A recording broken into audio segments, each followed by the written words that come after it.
Hi viewers, today we're looking at the Excel VBA present value financial formula in Excel 2013.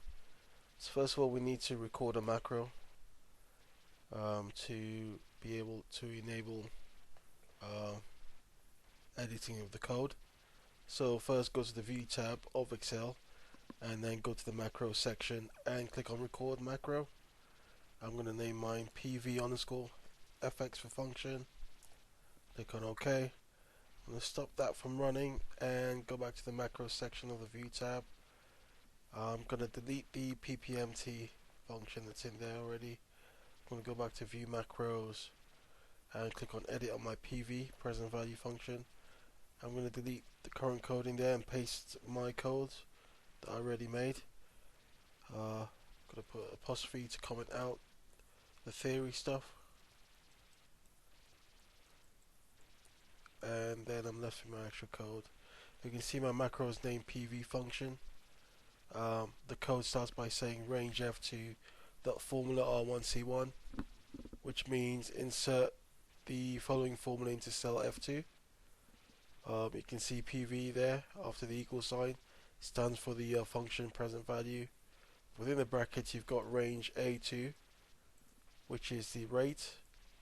The next value in the array is cell B2, which is the NPR.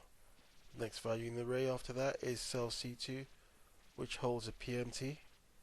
And then the next cell after that, or the next value in the range, or the array after that is cell D2, which holds a feature value, and the last value of the array is cell E2, which holds a dual type.